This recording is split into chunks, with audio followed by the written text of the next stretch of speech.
For those of y'all who are probably wondering, yeah, we look a little sleepy because we was up. We sound better though. Watching the Colorado game. We do sound. We better. sound better. We've been dealing with some technical, stuff, technical stuff. Y'all. We sound better.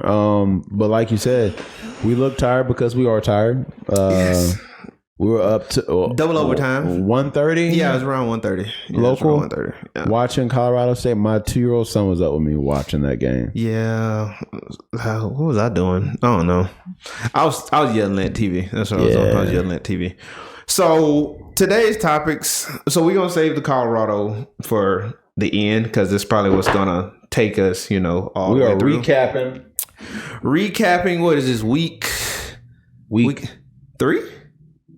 Week three of college football. Yeah, man. Definitely not going to go through all of those games. Going to highlight a couple of the games that kind of we watched that kind of mattered to us. Of course, we're going to talk about the SEC. So, well, before we start talking about everything, let's go through the AP poll real quick. Now that week 3 is officially behind us. Yes. This is the new rankings of the AP poll. What we got? Georgia, then Michigan, Texas, Florida State, which that's surprising. We thought that would have been. I think those should be flipped. Yeah, because Florida State had an issue. Florida State had an issue with Boston College. Texas had an issue with Wyoming. True. That tells you all you need to know about that. USC was idle, so they didn't move. They were chilling. Ohio State at 6. Ohio State looked good. Ohio State did look good. Penn State, then Washington. Washington Dame looked amazing, bro. That Penix Jr. is on a. For those of you, if y'all haven't watched Washington play a game, please go watch them. And I Penix. beg you, just go watch, and you will be amazed because the way that ball comes out of his arm is crazy. You can't deny that talent that guy got. Like, you just can't. But carry on. Yeah. So, all right. Let's see. Notre Dame at 9, then Oregon, Utah, LSU, Alabama, Oregon State, 15 Ole Miss. Some noticeable changes that I've seen is that Colorado fell from. Well, what were they? 18. They dropped one spot. And then let's see. Yeah, they dropped one spot. Let's see. Did I say Clemson? Is Clemson? Where's Clemson at? Wait up. I know you're not about to tell me Clemson's. Wait, no, you're lying. This isn't even for the pod. Like, this isn't even me trying to be dramatic. I don't see him. Clemson is not in the top 25. I don't see him. They're not. They received 76. It says others receiving votes. They have Clemson. So I'm assuming Clemson received 76 votes or something of that nature. Okay. I was not expecting that. So, now. Oh, my God. Clemson is not in the top 25. I'm sorry. Go ahead. So, of the games, right? Yes. What were some of the games that like really caught your attention that were like whether it was good or bad? So, I'm not a fan of them at all. Well, okay. I'm not gonna say I'm not a fan of them, but one game that did catch my eye because I mainly watched the SEC, of course. Mm-hmm. The Florida and Tennessee game. That Florida good. And Tennessee game caught my eye. That was a good game, man. That game was worse than the score. Yeah, the Tennessee couldn't stop the run to save the lives. That game was worse than the score, and I think we was texting about it in our group chat, and your dad was like, "What kind of tackle was that? What kind of attempted tackle?" I didn't even see that. So ETN is on that long run, 60, 64 yard, 65 yard run. ETN hits the hole, bounces out. You think the safety or the corner, the secondary guy, you think that he's about to crash down. You think he's about to crash down and make the hit. Bruh, he bumps him. And not like bumps him like on the lower, like on his lower. He bumps him like Bro, ETN legitimately just like bounces and like down the field. Bro. I rewinded it because I'm like, wait, I know that can't be real. I didn't see that right. Like I know I didn't see that right. I'm like, wait. He did it again. I rewinded again and I paused and I'm like, that is crazy. Bro, I'm pretty sure you're on scholarship.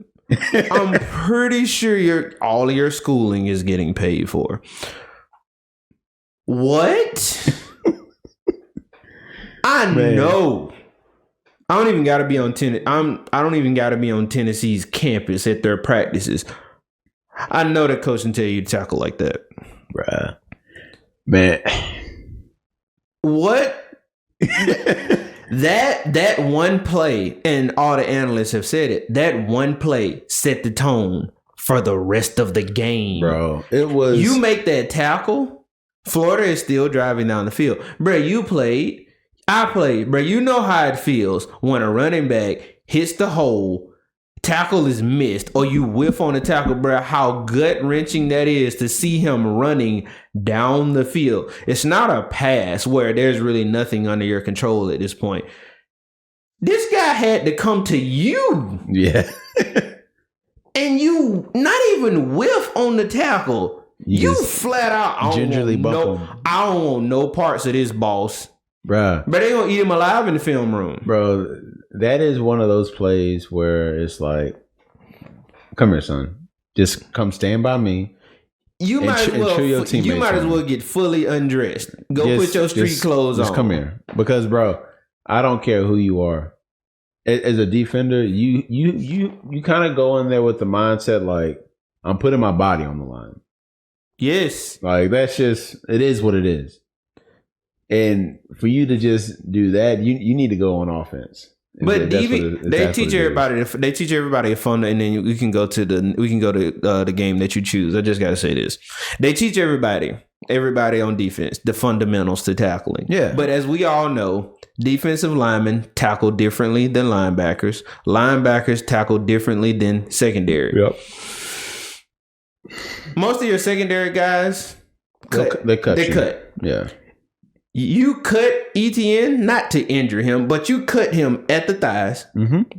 He 15, 16-yard run. He gets up. We get ready for the next play. Yeah. You didn't even attempt that.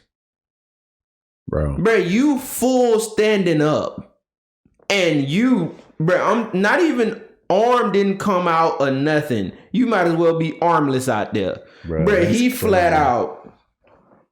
That's crazy. Bro, ETN bounced a little bit to his left. And just kept going. Down the field. Bruh. And then you want to run behind him and you going to try and swipe at his feet and you fall and start tumbling like, bruh. You know what I don't want to come out of this game is that Milton was the issue for Tennessee's woes, because just looking at the game, he had his moments, but when he was on, he was on. That pick slash that throw up, that pick slash punt. That was a fluke play. I'm not gonna put it on him, but he was moving that ball. And I played defense, so the defense didn't forget y'all. I'm calling it like I said. That defense and it's tackling, bruh. Yeah, defense did not help. It's tackling. Because you're not going to sit here and tell me that Florida is that good. No. They're good. I'll give them that. They're legit. But outside of running the ball, they're decent. Run that back because they are decent. Not. Because all they can't push the ball down the field. They can run the ball. They can run the ball, yes. But they can't push the ball down the field. And they legitimately go old school. They legitimately use the run to set up the pass. And that's what they did. Yeah. And so, no, yes, Tennessee looked bad, very bad. But I do, in my personal opinion, this shouldn't make people's opinion about Florida change. That Florida is now they're back. Oh God, absolutely not. You know what I'm saying? No. So for me, man, like I spent not my whole thumping they got by Utah. Yeah, I spent my whole Saturday from 10 in the morning Yeah, to 1:30 watching football. So I was watching on the multi-view. The four piece, bro. That is just the dope, four right? pieces. I'm so glad YouTube TV did that. Bruh. That 4 piece is beautiful, and then you got 2 4 pieces. Yeah, that'd be nice if they do an 8, but bro. So there were some games. So I was able to watch multiple games at once. Okay, and the games that like really just shocked me were. Oh, I gotta hear this. What you got? In no particular order, were Georgia, South Carolina, because I was just shocked at how Georgia performed. Oh God! And we'll dive deeper into that because I know you're a big Georgia fan. Oh Jesus! USF, Alabama, because that was just beautiful. It was beautiful, but it was also like sad. What the hell is going on right now? No discredit to USF. No discredit to USF, but go ahead. I got one last one. And then I got one last one. My last game, they like really killed my vibe. It might probably because I had money on it too. Was the Colorado State game? No, that's not what I'm finna say. Those were the 3 that like killed me. Now, of course, I have my superlative games, but so did you see the South Alabama and Oklahoma State game? I saw that they beat Oklahoma State 33-7. Oh, really? In Oklahoma State. Oh, wow. Bruh, that game. I didn't speak on that because I didn't see it. So that game messed me up for a second because I looked at it, bro, and I was like, wait, hold on. Wait, let me go back. And I'm looking at it and I'm like, oh my God, South Alabama is giving Oklahoma State the business at home. That's crazy. This is the kicker though. Not only did they lose the game 33-7, they paid South Alabama how much? $300,000 to come for that L. That's an expensive L. That is an expensive L. That's an expensive ass crazy. Whooping. That's crazy. Because the AD, you got to go to the boosters. You got to go to the president. You got to sit in a board meeting with them, bro, and explain to them how y'all are in the hole. What the heck happened? What the heck happened for that? In the whole 300,000. Why? Because we lost to South Alabama. Wait, pause. Didn't we? So we paid them to come beat us. I'm gonna need you to take a leave of absence. All right. So yeah, go ahead. I just had to throw that. I just had to let you know about that one. So let's hit on the Alabama South Florida game real quick. So, because I know you and your analytics. I just want to say something real quick. Go ahead. Now, we were talking about this before. I'm glad that we're in this podcast space. Yes. Because everything we say. Oh God, you're about to not go ahead. Oh yeah. Do I need to just look at the camera? Just look at the mic. Yeah. I mean, look at the camera. Look at the viewers. The great thing about us being in this podcast space is that everything we say, it's on the interwebs, right? Now, I'll probably say like a week or two ago, we put out a short about Alabama specifically and how you Roll Tide fans have been saying that Alabama is back and that Alabama should be feared because of old Nick Saban. Look, I don't talk just to hear myself talk. I really don't. But y'all cannot sit here and explain, rationalize to me that Alabama's back when y'all not only struggled with USF, but it was noticeable. They went to USF. That USF was pushing y'all around. They went to USF to struggle, bruh. So that look, y'all have some inner things that y'all need to figure out, but y'all look bad, and it looked worse, real bad. Well, I'm not even gonna say it looked worse. It definitely looked horrible, and I think that was the worst SEC game I saw all week. The reasoning behind that. The reason why that is getting exploded to looking just outright horrible, all caps, is because, like you said it, pre-production. When you play in rainy games, what typically has to show now in rainy games is no longer finesse. It's just brute strength. And Alabama has one of the biggest offensive lines, I believe. They're a bunch of cupcakes. In comparison to the NFL, their offensive line is actually bigger than some NFL offensive lines. And so in my mind, I'm watching the game. I'm like, okay, it's finna start raining. Okay, they just finna start driving USF all over the place because they're huge. Mm-hmm. No, I'm gonna pull up the stats. That did not happen. And I'm watching it, and they are legitimately struggling. And I will say, shout out to Run the Ball podcast, Jermaine. I just got done watching his video, and he basically was like, how do you put in a replacement to replace the replacement, and then you put in the other replacement to replace that replacement, and all the replacements are struggling? Why not just put back in the first guy? I'm gonna be honest with you. If I was Jalen Milroe, I would transfer, because that was the Porter looking real nice, bro. That was the biggest slap in the face. Like it was, because he lost losing that game again, and I don't mean him, but Alabama losing that game against Texas. To me, that showed, and we get back to USF. To me, that showed that Alabama had some things that they need to work on. Yeah. But it also showed that, okay, you're playing Texas. If you come in there half stepping, it's probably you're probably gonna take a L. You didn't lose that game terribly. No. And could he have put you in better spots? Yes, but are you going to allow him to play the game that he knows how to play? Reason why you recruited him. Right. He's not a pocket passer. And I'm gonna tell you, LSU had to learn this the hard way. Week 1 against Florida State, Harold Perkins is not meant to be an in the box linebacker.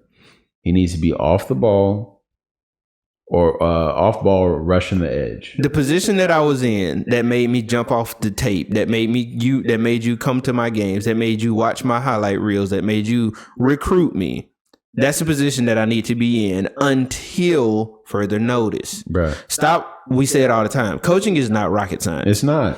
Don't make it harder than what it should be. Don't make it harder than what it is. If he's no longer it's one thing to keep a guy in that position and he's no longer being productive, and then you move him to a new position and he's now productive. It's another thing to completely take him out of the position and he was being productive and move him somewhere else. Allow Jalen Milroe to be the quarterback Let him be Jalen Milroe. He is a dynamic running quarterback. Or dual threat quarterback. The second quarterback that they put in was utterly horrible. Buckner or Simpson? Buckner. Buckner was hitting straight ankles. I told turf balls. Buckner pushes the ball. He does not launch the ball. I saw several throws where it either hit the receiver. He has great aim at ankles. Awesome aim. Like, bro. I take him to a carnival, he's winning all of that. Bro. Simpson, on the other hand, I honestly didn't truly have an issue with Simpson because Simpson throws the ball. Now, does he need more work? Yes. But he was actually throwing the ball. Yes. But the best person to be in that position in a game like that is Milroe. Yes. Because now he gets out of the pocket, muddles up all of that, and at the end of the day, bro, he's the size of a running back. You got a running back that can throw the ball and play quarterback. And if the USF gets tired of him running, what everybody gonna start to do? Cheat down, and then you throw it over their head.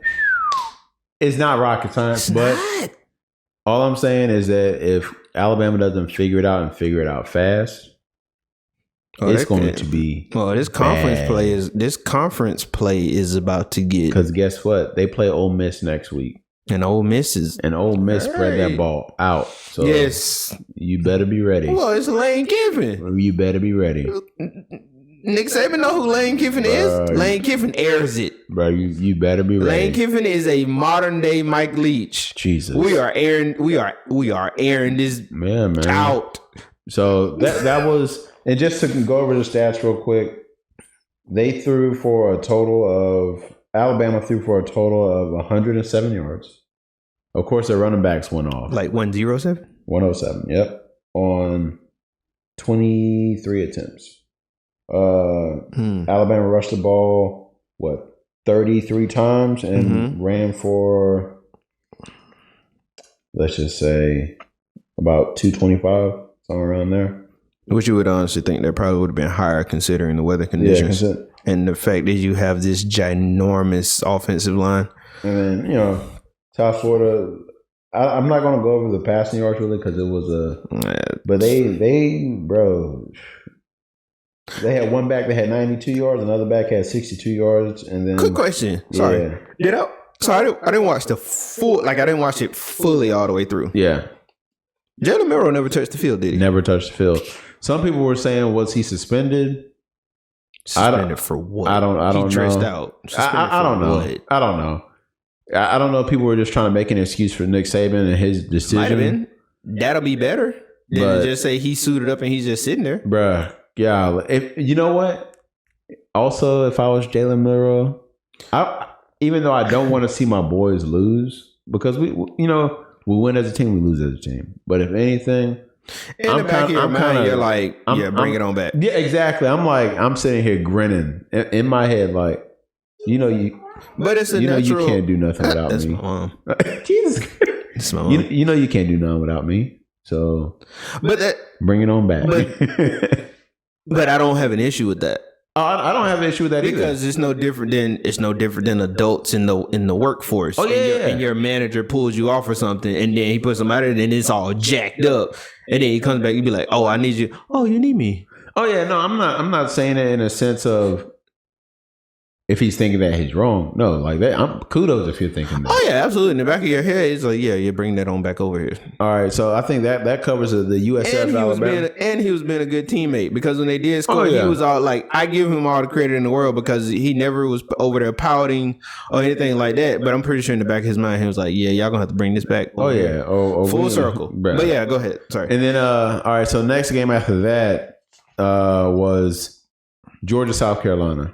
Now, I'm gonna give you your time to do your thing, but I'm gonna just say, like, I was not that. I'm not even gonna say that. I was not impressed with y'all's performance or with the Bulldogs' performance. So for us Georgia fans who are hoping and praying for a three-peat,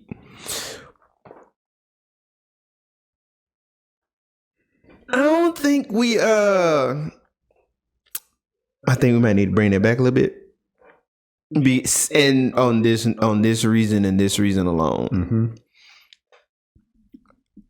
Out of all three games that Georgia has played, I don't know.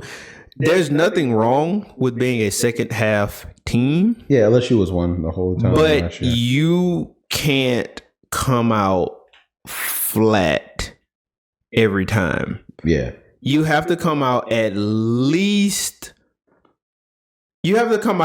ready to play. Yeah. Because that's a conference game. Me and you talk about it all the time. It's a division game. It's a division game. We talk about it. In the SEC, and fans of other conferences know this the hard way, but in the SEC, excluding Vanderbilt, it truly does not matter what that SEC team's record is. You're going to get their best every time. You are going to get their best every single snap. And more so because even though we thumped South Carolina last year, I watched South Carolina. South Carolina beat Tennessee, if I'm correct. They beat Clemson as well. They beat Clemson. So that's still a bunch of the same players. Mm-hmm. They're building. You have Coach Beamer over there, which knows the game. Mm-hmm. For you to come out like that against South Carolina That doesn't make the Georgia Bulldogs world happy. It didn't make the Georgia faithful happy. It did not. It didn't make us feel good about this thing of three-peating. Yeah. Simply because, oh my God. Bruh. Where was the tenacity? Where was the aggression? Where was just the outright die hard, let's go out here and play SEC football? I'm going to be honest with you. Hold. Hey, Mom. Hey, Mom. Hey, let me call you back. I was recording. Okay, love you. Bye. That second phone call, you better answer. Yeah, you better answer. No, I'm going to be honest with you. Like, Bowers, I was like, okay, what is going on? Because I'm used to seeing him like not getting him the ball. Not bro. Not getting. What are y'all? What are we doing? Getting him the ball, and he's your most explosive player on offense. Beck is not Stetson Bennett by no stretch of the imagination. But on 3 consecutive series, he missed wide, excuse my language, ass open receivers. Yeah. I'm talking about no defender within a 5 to 10 mile, you'll understand this, not yard, radius. I'm talking about Brett could have failed. Got back up, and it still wouldn't have been a defender there. Yeah. And I'm like, if that first, yes, it's a progression thing. Yeah. But yes, you initially have your first read. Mm-hmm. But you do not always, that your first read that does not always have to be your first read. Mm-hmm. 10-yard out. Slot straight up the field. Okay. Yes, I'm pretty sure your first read was that 10-yard out.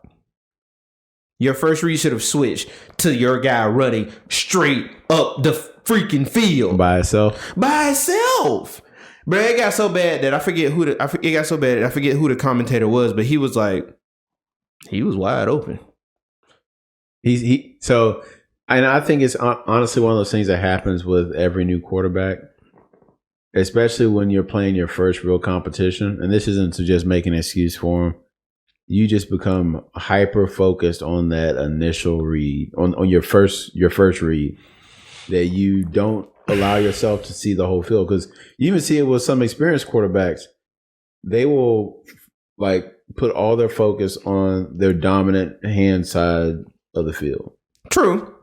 And not even pay, like, if I'm right-handed, I just focus completely on the right side. I don't even like think twice about the left. And I'll get that. I'll give you the first. First one. But if it becomes something that like continues to take place throughout the season, it was throughout the game. Not even throughout the season. It was throughout the game. I mean, they turned it up towards the end. But I say all that to say that, bro, if Georgia plays like that, it ain't no 3P inside. Y'all win the East. Y'all win the East. Y'all may run into Tennessee. Tennessee may give you some trouble. But yeah, but is that truly saying something that we're gonna win the East? The East is weak as hell. It is. But if y'all continue to play like that, and I'm not just saying this because I'm an LSU fan, but LSU showed the hell out this weekend. We'll get thumped. Y'all will get thumped. We will get thumped. So, and secondary.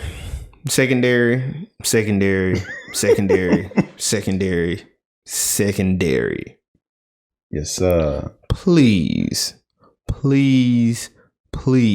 for us Georgia Bulldog faithful, please figure out how to drive on the ball and undercut routes. Because,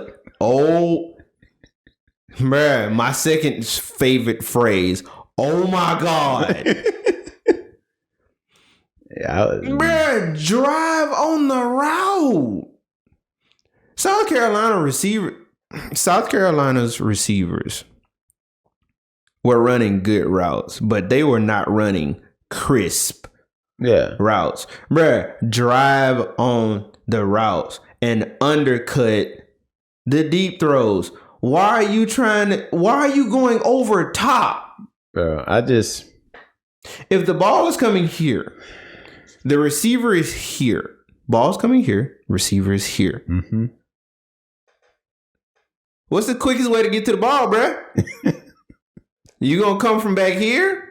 Or are you gonna undercut it? Yeah, you undercut it. Undercut it. You undercut that. So they got some work to do. I'm glad we got the win. Am I pleased with it? No. I'm glad we got it, but it's some work that got to be done. Yeah. Because like I said, conference play is starting. Conference play has already started. Division has already started. Yep. It's only going to get worse from here. And it don't make it any better because, and I admitted to this, it makes it to the victor goes the spoils. Yeah. It don't make it any better that we do have a cupcake schedule. Run through it. You're right, man. I mean, okay, it's going to be rough. It's going to be rough for the SEC in general. If things don't change. There's no clear-cut favorite for the SEC right now. No. But I'm done. Go ahead. All right. And then, look, man, I think this last game, this is probably where we're going to cut it at because we were talking about this before we even started. And I tell you, I felt like we were recording because of just how mean you were getting into it. The Colorado. Let me get my mic. Colorado State, right? All right. Make sure I got, first of all, bead line eye to eye. Yeah. First of all, we'll discuss this from game week prep all the way to 1:30 in the morning. Colorado won, right? Go ahead. All right. So it's no surprise if you were even just tapped in just a little bit, you know that Jay Norvell, Coach Norvell made a statement about referencing Dion. He may not. I don't know if he said his name, but he referenced. He didn't say his name, and I think that's what caused it to become blown up. Honestly, I feel like if he would have said a name, it probably would have been easier, quote unquote. So he made the statement that when I talk to adults, I take my hat off, take my glasses off, take my shades off, take my shades off, whatever. All right, that then blew up to this whole thing where now it's like Colorado, it pretty much turned into everybody hates Prime, like that, not hates Prime, but people are hating on Prime, essentially. Yes. Because we were even discussing it. Yes. And I'm just like, okay, whatever. So...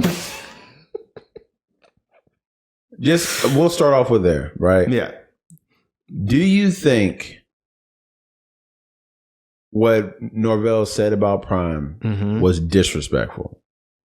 Because that's the big argument that people have been having.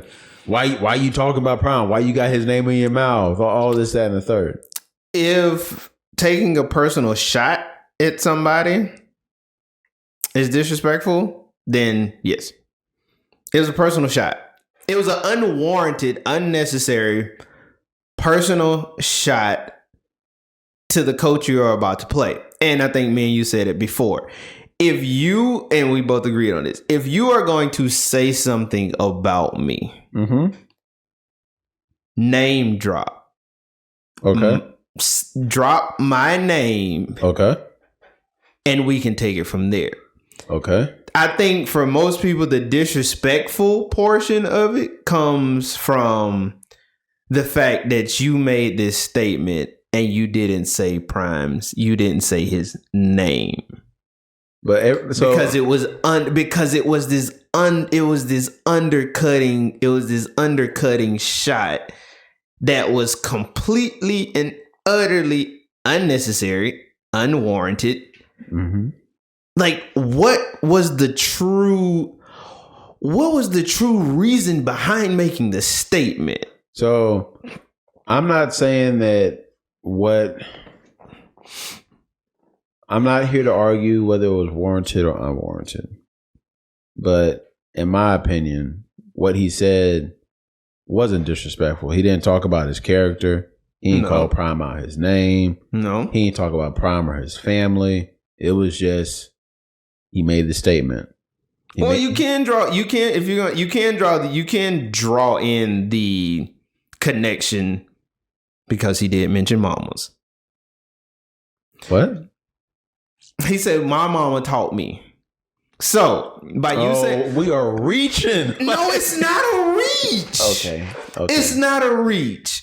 Okay. That is a reach because now you're saying, because he said, my mama taught me, that you're saying that now his mama ain't teach him? But he's opening himself up to that.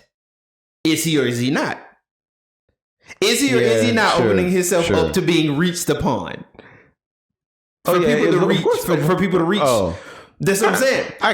So it wasn't a closed-ended statement. So you're allowing people because I think Ryan Clark did it. I watched his segment, and if you want to reach it, he reached for it. But that's what you're opening yourself up to by making that statement. I feel like you're opening yourself up to these Colorado Prime is God bandwagon fans, yes, because they're going to think anybody truly believe Prime is God. Like, but come on, the way. Okay, bruh, let me not do that. I don't want to make a false out of it. But you have to admit, like, it's almost like Prime has his cult following, like Beyonce has the Beehive. You talk about Prime, we coming for you. I think it's because of the way things have been going. Like, okay, I think for most people that jump to that conclusion, their reasoning behind it is, how can you not support what he's doing? For people who come out and say negative things about him, or people who comes out and not necessarily attack his character, attack his accolades, attack his accomplishments and things of that nature, people get up in arms because what is your reasoning for attacking what he's doing? Because you can't attack him. Because for most people who would try to attack him, you go resume for resume. It's you're blown away. You are literally in the wind. And while I agree with what you're saying, like what Coach Norvell, he did not attack the program. He didn't. I don't feel like he attacked Prime. Like, let me not say attack. I don't feel like he disrespected Prime. Like even if he mentioned his name when he said that, everybody and your mama knew who he was talking about. And that's why. But I don't understand how that's disrespectful. Or even if it was deemed disrespectful, which clearly was deemed disrespectful by a lot of people. I liken it to, let's say in Georgia. Okay. Gnats are prevalent, especially when you're outside, you're working, you're sweating. Gnats are they bother you. Yes. So whenever a gnat is in your ear buzzing, you swat that gnat away. Yes. Colorado State is a gnat compared to Colorado, especially with what Prime has going on in Colorado right now. Yes, I will agree with you on that one. Why give it that much attention to the point where it now is affecting the way your players are playing on the field? Because let's be honest now. Two answers to that. Go ahead. But let's be honest. If Prime would have just went in there, handled business like how they did with TCU, like how they did with Nebraska. Yes. We wouldn't have been up at 1:30 in the morning hoping that they were going to win a double overtime game. But my question to you is, Well, the two answers to that. One, because at the end of the day, not at the end of the day, but one of Prime many hats. Prime is a salesman. Yes. Norvell, even though Norvell is a coach, like we talked about it, and once again, we talked about this in pre-production. Yeah. At some point, the jobs that we have, who we work for, this, that, and the third, we had to sell ourselves to them. So you essentially never stop being a salesman. Yeah. Norvell saw this as an opportunity to be a salesman, in which case he did. I mean, they sold it good now. He sold it. Because had he not made that statement, we would have watched the game. The game would have not. I'm pretty sure the game would have not went to. It wouldn't have gained as much mass appeal. As the game would have not went to double overtime. Yeah.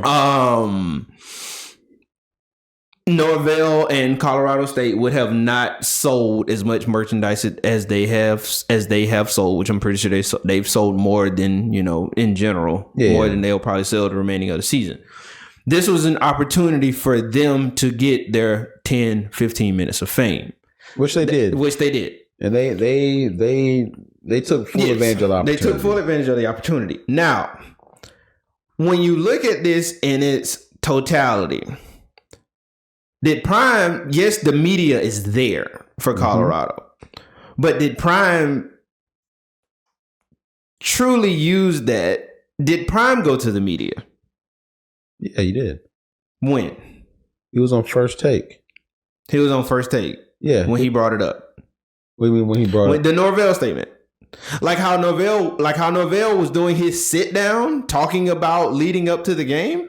I mean, he mentioned the Prime mentioned this after, correct? He mentioned, yeah, that's the only way he could do it, is mention it after the fact. He talked about it after the game. He talked about it before the game. He talked about it Thursday. Yeah, before the game. The game. Okay, and I think maybe even Saturday. Yes, he talked about it then. But did that create this? Basically, what I'm trying to say is that the reason why you're saying he should have just brushed it off?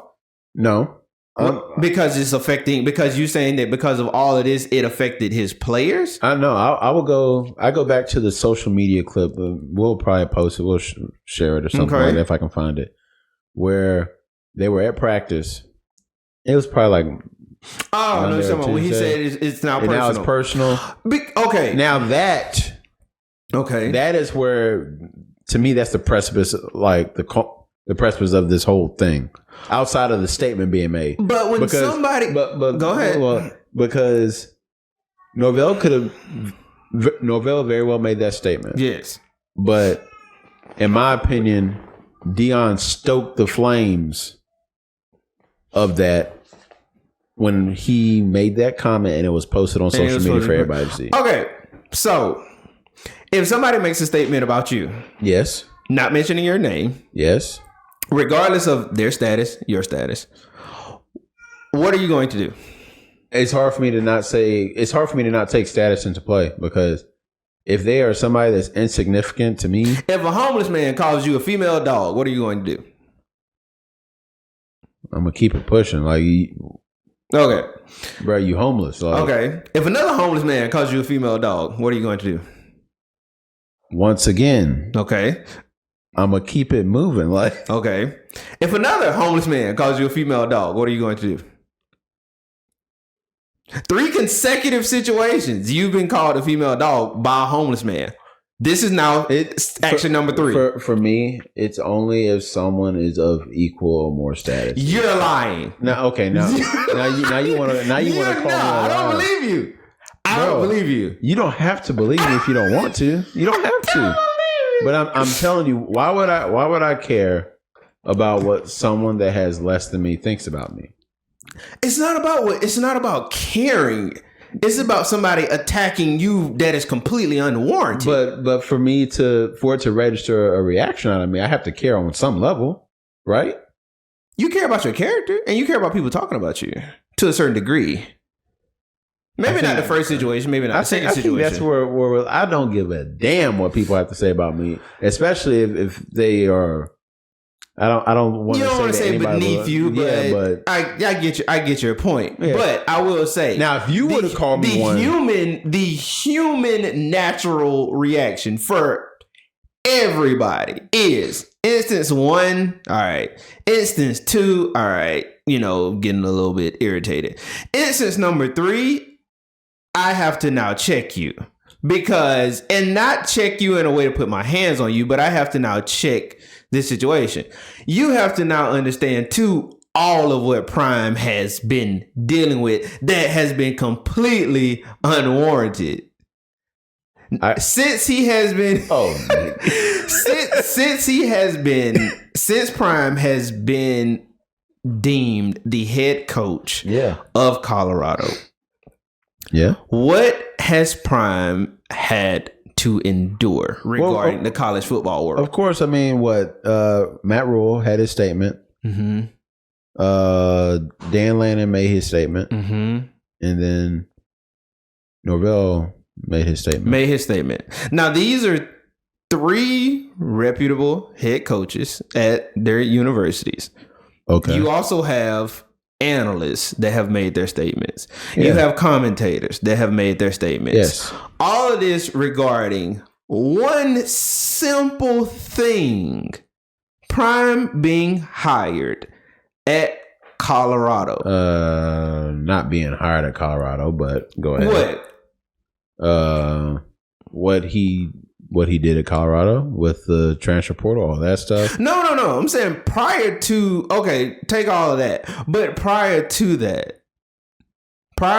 what he did in the transfer portal, you already had all of this going on from the moment that he got hired. The 3 coaches came after. The 3 coaches' statements came after. So you had stuff that was said from the moment he got hired.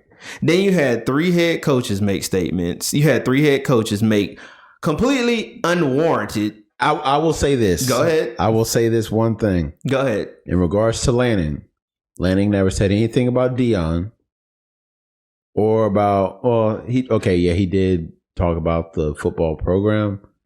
But once again, the question was posed to him. Mm-hmm. What do you think about Colorado going to the Big 12? Okay. And he said, when's the last time they've done anything in the Pac-12? They haven't won a championship. They haven't done anything that really brought money to the Pac-12. Once again, other than this year. Yes. No. This was he made the statement in the preseason. So everything that took place, everything that took place from week 1 to this point we're in now, we're casting that out of sight, out of mind. Because he made that statement before fall camp even kicked off. Realignment was a big issue. So are we talking about the pregame? Are we talking about spring games and all that? Because from the moment Prime got hired, Colorado started bringing in money to the Pac-12. But so wait, what? From the moment Prime got hired for Colorado's influence in the Pac-12 went up astronomically.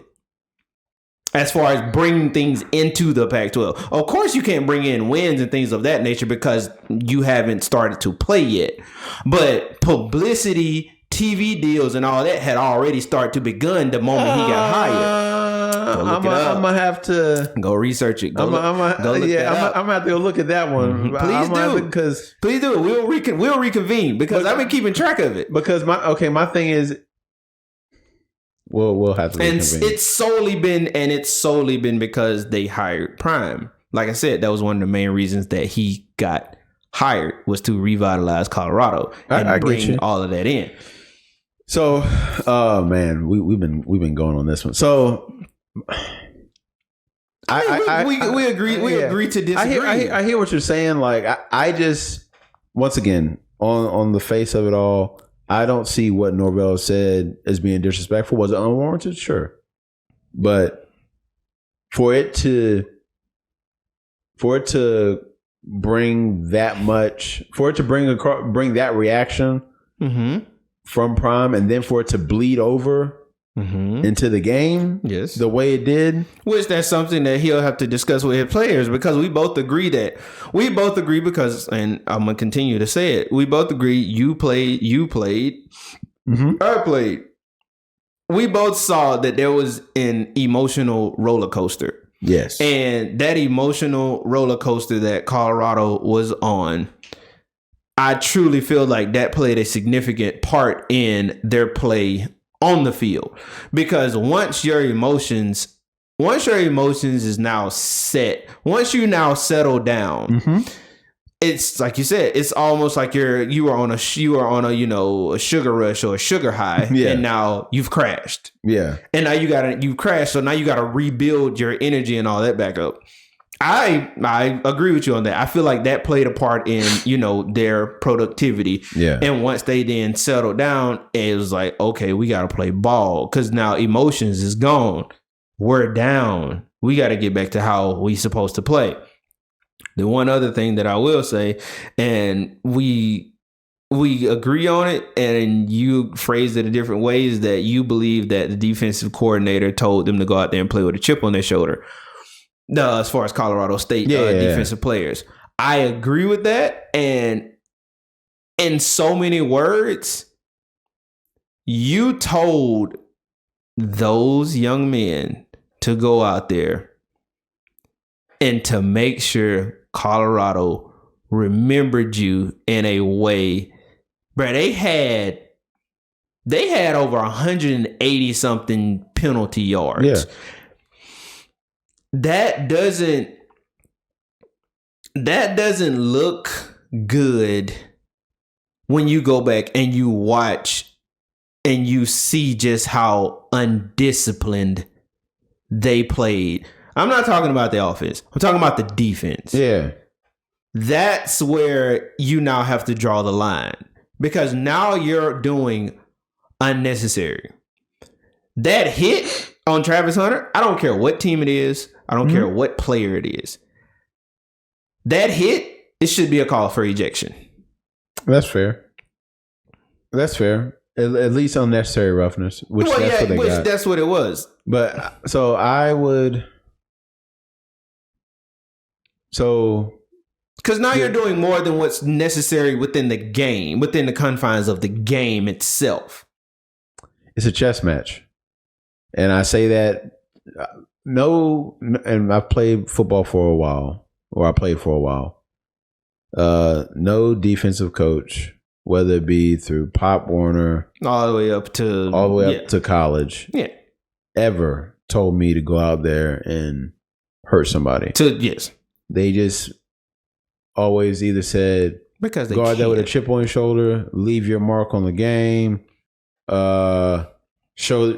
make your presence known, stuff like that. So it's hard for me to say that the coach went out there and told them to intentionally do that, because some players take it upon themselves to go and do stuff like that. Yeah. You know what I'm saying?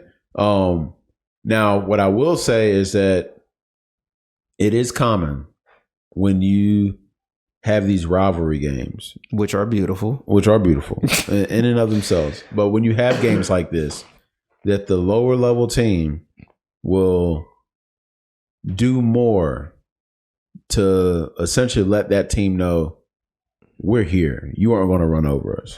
Which is fine. Whether that's being more chippy, got it. And I felt like Colorado was doing that. But in the same breath, some of it was getting out of hand.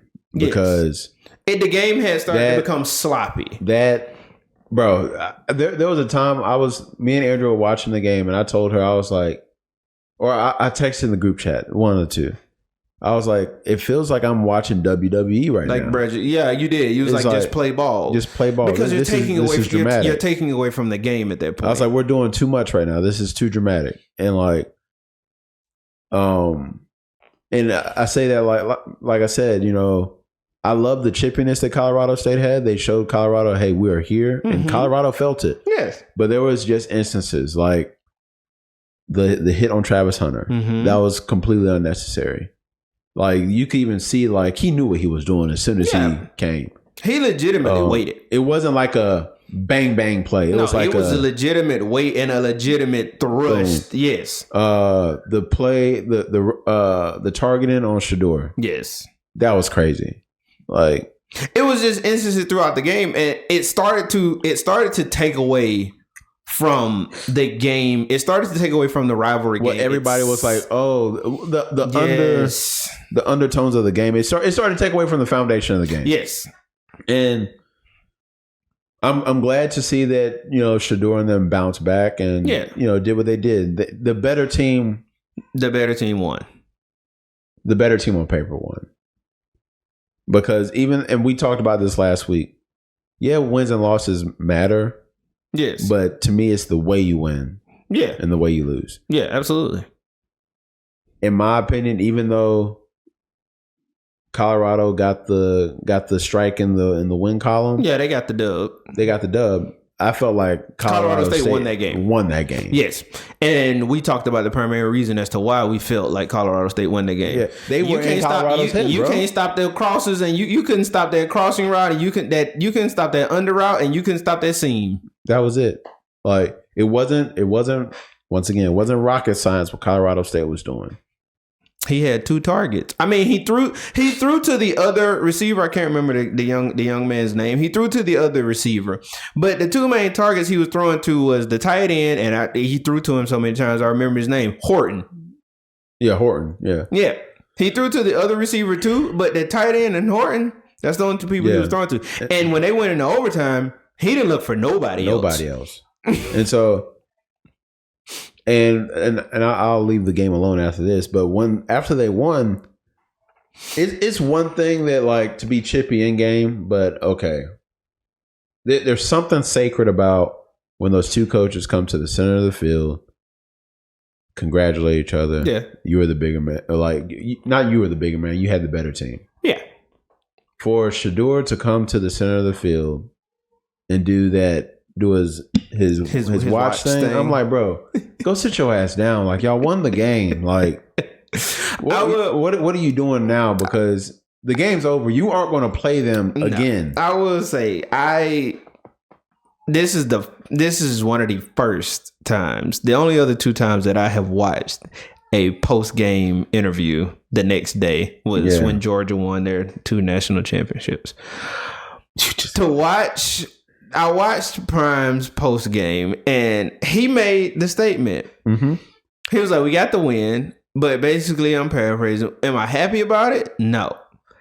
And I think that's what you were alluding to, because yes, y'all won, but did y'all truly win? No, because it showed a lot not a lot need to be taught. Well, a lot need to be taught, but a lot needs to be corrected, and it needs to be corrected swiftly with in-game going on. You can't wait until halftime. You can't wait until halftime. You can't wait until the game is over to correct it for next game. Yeah. Sometimes you don't have those chances. You don't have the luxury to do that.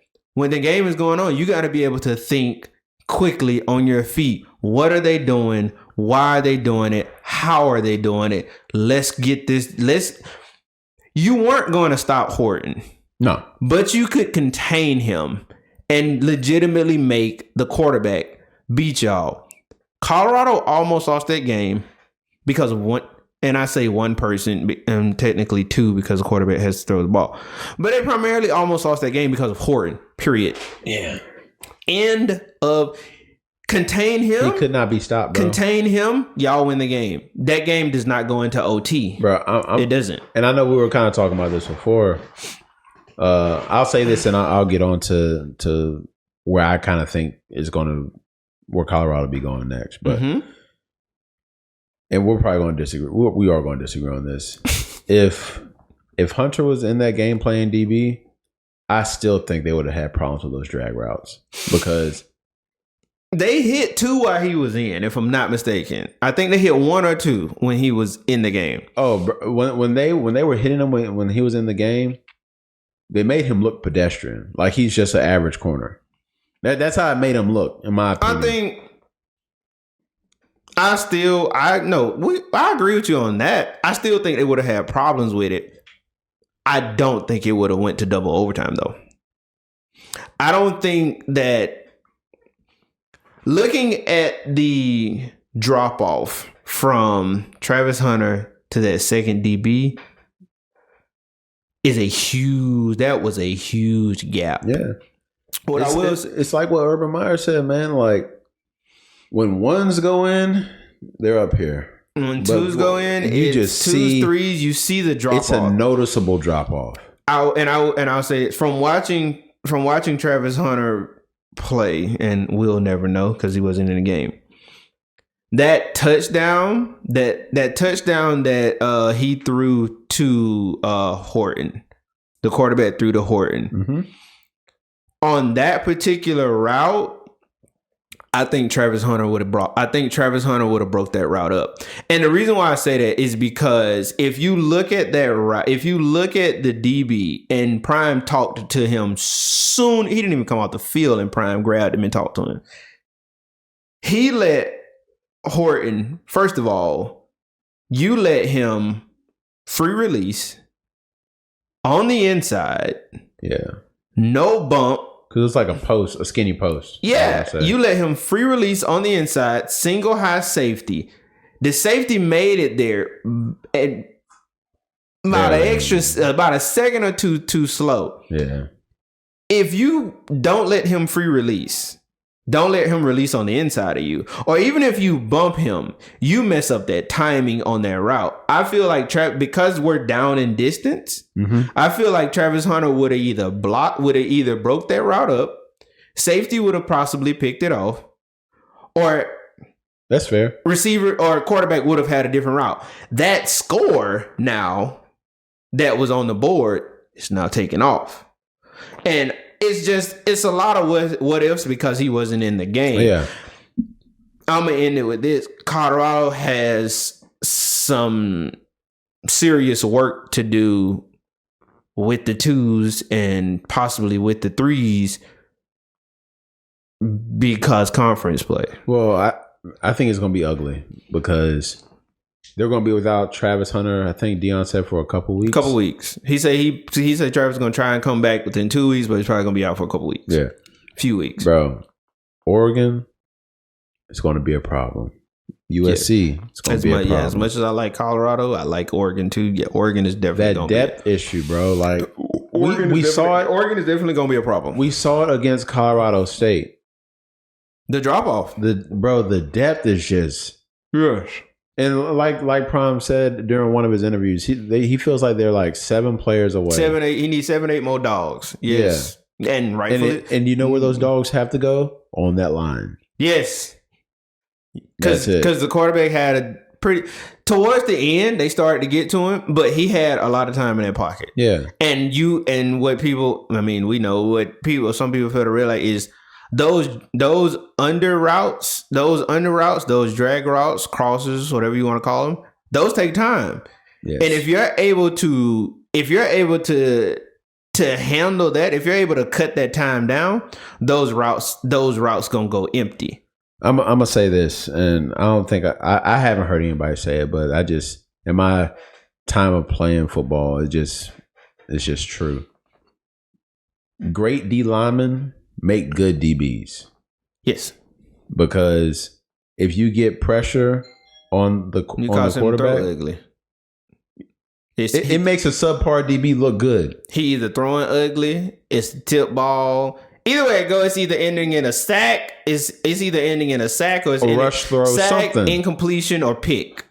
But I'm telling you, if you have great D linemen and great DBs, yes.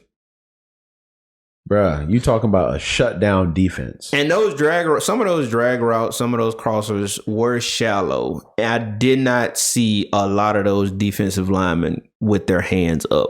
That would have remedied a pretty decent amount of that. If you can't get to the quarterback, raise your hands. Yes. Okay, I'm down. Okay, okay. Right. So if you can't get to the quarterback, then just raise your hands. But we were clearly not seeing that with Colorado last night until the very end. Yes. Which, I mean, okay, yeah, it matters, but if they were able to just get their hands up more, It would have played a role. I think that would have played a role. That would have played a better role in it, and it would have not eliminated those drags because, like I said, some of them were legitimately shallow. Yeah, a simple jump here, but that makes it more difficult for the quarterback because now that's another thing that he has to. And then you could possibly lob it up. Yeah. There's a whole lot of scenarios, but I think they'll address that. But I think from the time they probably enjoyed the win late last night, they're probably watching film maybe today. And if I was on that team, I wouldn't have, but because we played like ass. But they probably, like I say, probably watched film or something, today, or they might have started watching it today. Monday, I'm pretty sure there's going to be a different attitude, a different tone. There needs to be. And it all starts from Dion. Because like you said, you're going to Eugene. You're going to Eugene. That's Oregon is ranked 10. They're better than 10. I was about to say, do I feel like they should be ranked higher? Yes. But offensively, we all know teams on the West Coast offensively, your Power 5 ones, they rarely lack in offense. They might lack in defense and obvious. It may be obvious, but offensively, they don't lack in offense. And if you run into one of them that has some defense, you have a legitimate problem. You have a legitimate problem on your hand. So we'll see. I'm looking forward to it. Win or lose, it's going to be an interesting game. Oh yeah, it's because I guarantee this game is going to garner just as much attention, probably not more, than Colorado did, or than that Colorado State did. I'm gonna take the opposite. I don't think it's gonna warrant as much attention. That's what I'm saying. Oh, I don't think it's gonna garner as much attention. You on that. I don't think it's gonna warrant. It's not an in-state rivalry. All it is just another coach opening his mouth up about Prime. Yeah, I don't think it's gonna warrant as much. But this coach may actually be able to back it up. That's the only. It's a possibility. That's the only real difference. It's definitely a possibility. Hey, I think that's a good place to cut it at right there, man. Yeah.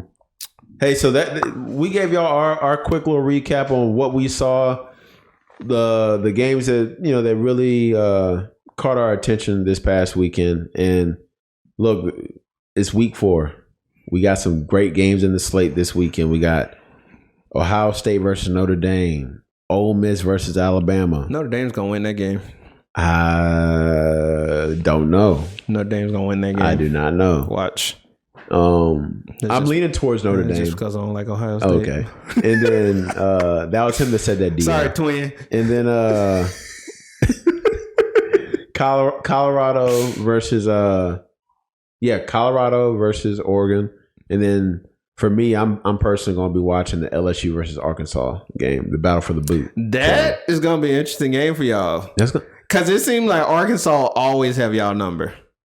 They do, but Arkansas. No, I mean, they lost to who they lose to this past weekend. I mean, y'all usually win. They lost to BYU this weekend. Yeah, y'all usually win, but it's just the fact that it seems it's a tough game. Arkansas always have y'all. And like I said during the preseason, we usually play this game like in October, where it's cold. Yes. And now we're playing this game in September, and it's at home. Mm-hmm. So it's going to be a hot one. It's going to be a lovely one, too. It's definitely going to be interesting. That's definitely going to be an interesting game. Yes, sir.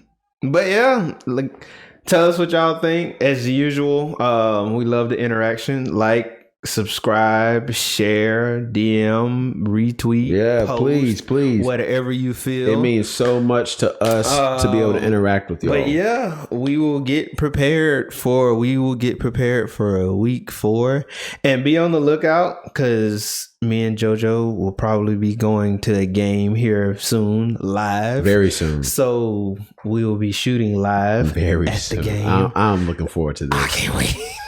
I can't not wait for this. I hope it be cold because if it's cold, I just hope it be like next month.